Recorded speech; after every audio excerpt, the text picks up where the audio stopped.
For cheap games, check out g2a.com, link in description. Oui, bonjour people from the internet. This is Battlefield 1 and this is the new French assault tank. Now this is They Shall Not Pass DLC. It's available on CTE only for now. It's going to be available to everybody in March at some point, but for now we get to test it out and see what you think of the tank. Now it's a nice little tank. It's a bit too big for my liking. I'm still sort of a fan of the original howitzer tank. I still think there's nothing yet that's going to beat that for now. And especially that in CTE, you don't really repair that much anymore. In CTE, you're only going to repair 10% of your damage. So if you remember, when you press 3, you can repair your own tank. You can only repair 10% of it. So that being said, there's a cool little feature to this tank that if you press 4 and you get it swarmed by enemies, the pigeon will fly off and there's going to be an artillery strike going all around your tank. Now that's kind of cool and everything, it sounds cool, but practically it's not really a good thing for you to use because you're going to be immobile for up to 10 to 15 seconds and you're just basically inviting a couple of assault guys to throw anti-tank grenades at you and that's it, you're pretty much done. I think it's one of those things that you use right before you die or something and you know you're not going to get out anymore, but just before your tank does end up exploding, then you might as well just take out a couple of enemies with you. So just go ahead and press forward and release the pigeon and just take out as many as you can with you as you're going down and turning your tank into a pile of scrap. Now there are 3 variations of this tank. One of them, which I'm using right now, focuses on the infantry fighting. Then they have the next one which focuses on other tanks. And you have the third one that focuses on, I have no idea what it focuses on because it only has gas. So you have your primary sort of cannon that fires gas at people, but that can easily be countered just by simply putting a mask on. So I'm kind of not really sure what they were thinking then, just putting a main cannon to a gun just with sort of gas.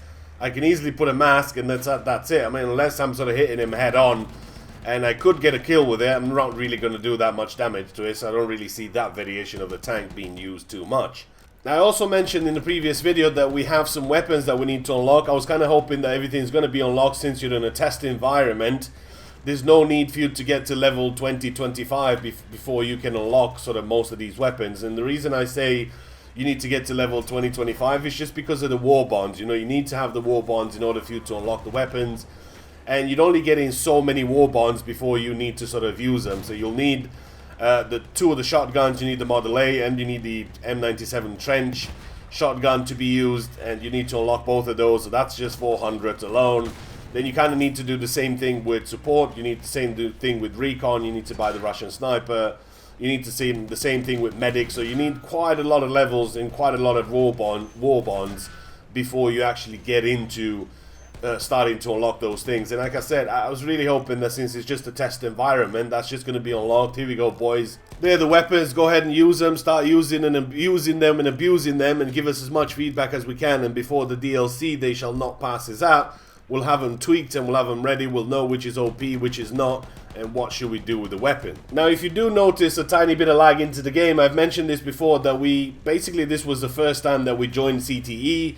They'll still sort of make an adjustment. They posted a couple of things on Facebook and Twitter and things like that saying that we're looking into why there's some sort of rubber banding going on and things like that. So it was pretty hard to control the tank because you're just sort of sliding all over the place due to the sort of rubber banding and things like that. Even though it might not appear to be as much as you can see on the screen, in game, trust me, it was pretty bad. And with the tank not being one of the most sort of sturdy things on the ground, it always used to slide all over the place, and I got into water and corners and things like that and falling off the bridges with it and just sort of flipped and rolled all the time. But I'd never actually managed to actually completely flip it. So I think that could be a feature that they've introduced. I'm not really sure about that one. It could be a feature that they've introduced. I've not really seen a flipped tank. You know, you could do with the other ones. If you really try, you can do it. I know there are going to be people out there saying, well, I flipped a tank. You can actually flip it, but with this one, it was pretty hard, and believe you me, I have tried to flip it and just keep it upside down. But I must report that I have failed in my attempt to flip this tank, so that could only be a good thing because you're not going to flip your tank and you're just going to be back into the fight.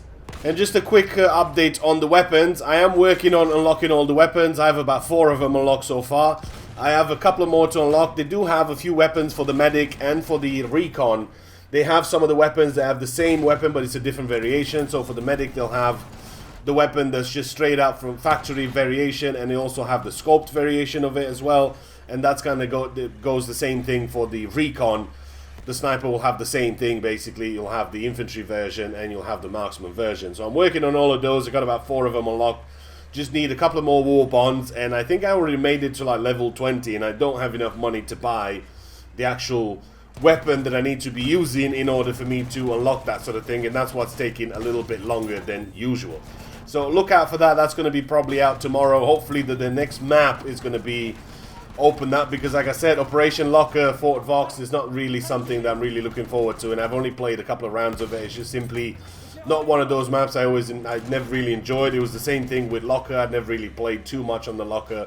Same thing with Metro. You know, it's just too much chaos. There's too much grenade spam, and there's too many sort of gas and things like that, and burning stuff flying all over the place, and I think that's just a bit too much for my liking anyway. But still, I'm working on unlocking all the weapons, put them all into a video, and that way it will give you a better indication to what weapon you should be going for straight away. As soon as you get into the They Shall Not Pass DLC, you will know which weapons are going to be worth the effort for you to go for. I mean, obviously you're going to have shitload of war bonds, and you're not going to be unlocking anything because you've got everything unlocked already, so the only thing you'll need to do is use some of those weapons to get some of the assignments done, but at least that way you'll know which weapons are worth it and which are not. That's it for me for today. Hopefully you guys have enjoyed the video. As always, give it a thumbs up, post a comment, and I'll see you in the next one.